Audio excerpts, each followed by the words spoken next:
Estamos aqui mais uma vez reunidos para darmos continuidade à nossa disciplina didática no curso de Letras. E hoje nós temos a aula de número 4, cujo tema é o planejamento de ensino, seus objetivos, o plano de ensino, os conteúdos pedagógicos e a estrutura didática da aula, que são os procedimentos pedagógicos. São esses três assuntos que nós vamos discutir no dia de hoje. Então, temos aí o planejamento de ensino. O que ele diz, O que é planejamento de ensino?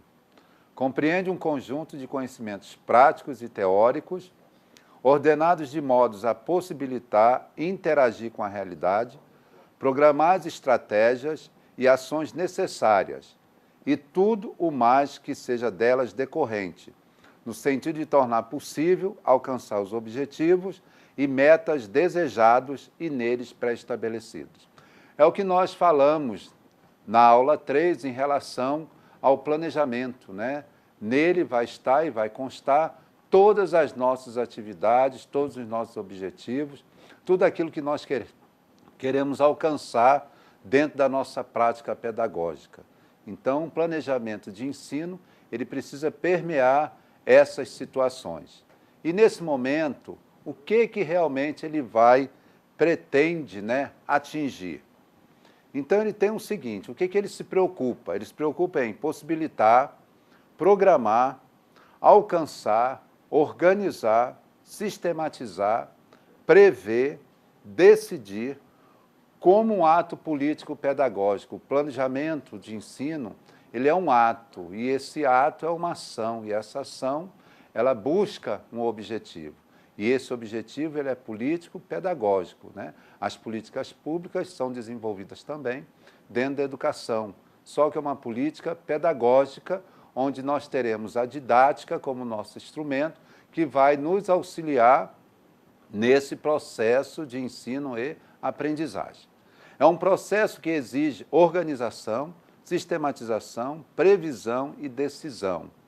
É um ato político-pedagógico porque revela intenções e intencionalidade, expõe o que se deseja realizar e o que se pretende atingir.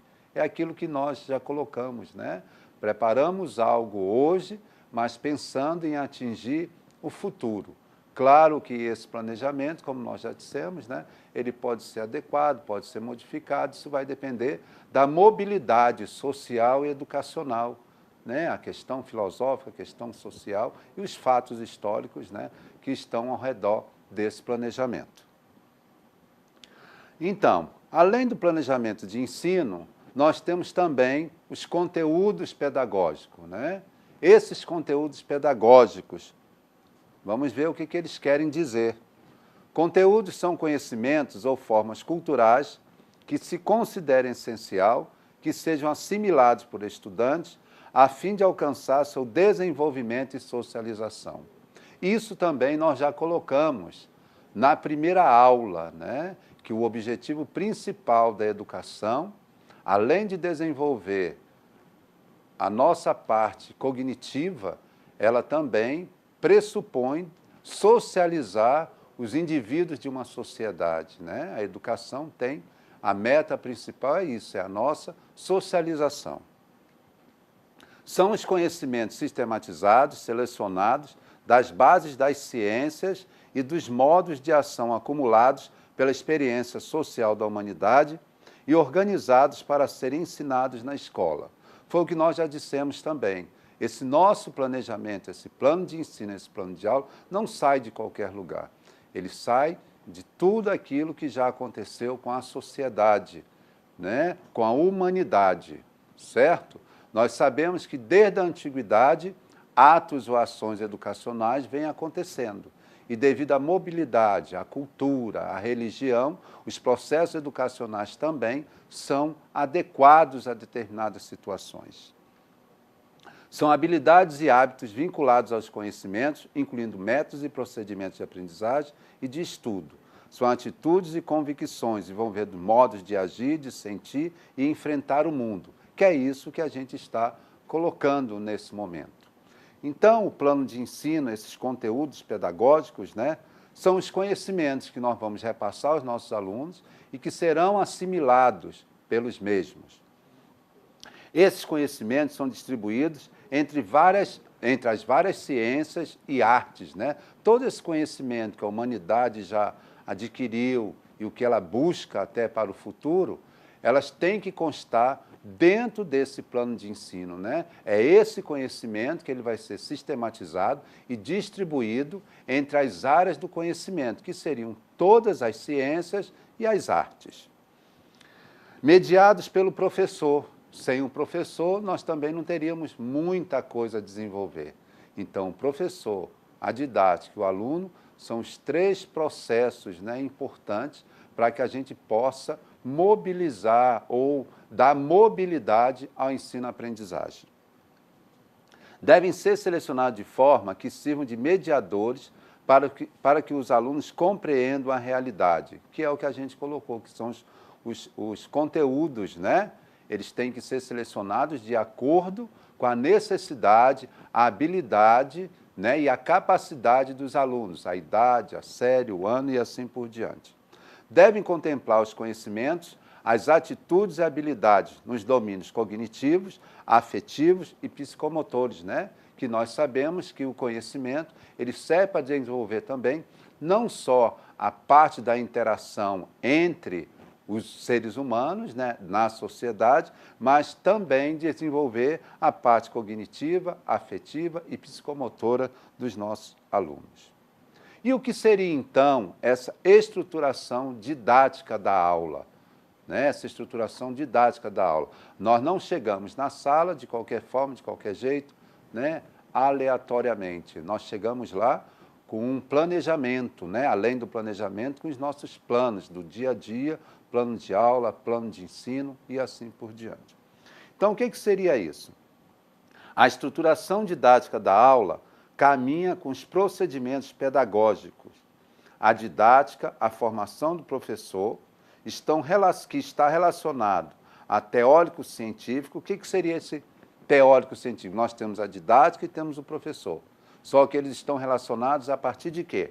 Então, o professor está relacionado ao teórico-científico, que são conteúdos de quê? Filosofia, sociologia, história da educação e a pedagogia. E a teórico-prática, né, que vai incluir aquelas disciplinas que vão colocar os alunos, os professores, né, na sua prática do dia a dia.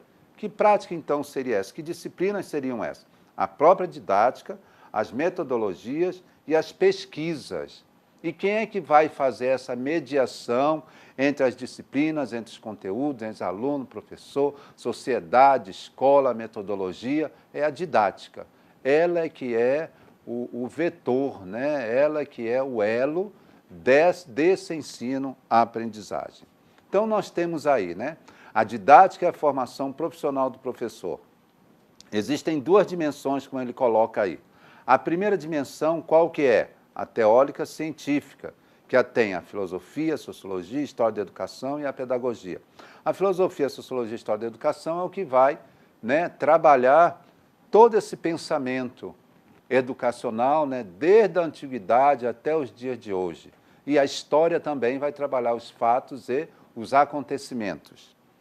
E no segundo momento, como ele coloca aí, nós temos a técnico-prática, que vai incluir o trabalho docente.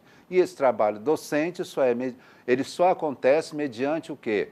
As metodologias, pesquisa e as outras práticas do trabalho do professor, que seriam as pesquisas, os estudos, o seu aprimoramento, quer dizer, o seu aprofundamento científico dentro daquela disciplina ou dentro dos conteúdos que ele está trabalhando. E essa didática, né, como atividade pedagógica, ela tem alguns temas fundamentais. Quais são? Os objetivos, que nós colocamos aqui, os conteúdos, que também já foi falado, os princípios didáticos, né, que seria, de uma certa forma, as metodologias que nós usaremos, os métodos de ensino, as formas como nós organizamos esse ensino, a aplicação das técnicas e, no final, o controle e a avaliação da aprendizagem, né, que seria mais ou menos as avaliações, as atividades, os exercícios que nós desenvolvemos com os nossos alunos para saber se os nossos objetivos, né, se o nosso planejamento no início feito nós estamos conseguindo alcançar o conhecimento e levar esse conhecimento aos nossos alunos. E aí nós temos, né, a estruturação do trabalho docente, que é uma outra situação que ele coloca, que a gente não pode chegar só na sala de aula e procurar fazer, mas sim estar preparado para essa questão. Então, temos aí 5 momentos que ele também coloca, né, sobre a metodologia do ensino na sala de aula, que é tudo isso que a gente já falou aqui, né? Pensar nos objetivos do ensino-aprendizagem, como transmitir, de que forma vai ser assimilado esse conhecimento, né? Como nós podemos aprimorar essa condição não só do professor, mas do aluno e no contexto geral dentro da comunidade escolar. Como vamos aplicar esses conhecimentos, desenvolver as habilidades, as competências dos alunos e, no final, a verificação e avaliação dos conhecimentos e habilidades, que é o que a gente acabou de comentar nessa aula de número 4. Então, o planejamento, ele inclui os seus objetivos, né?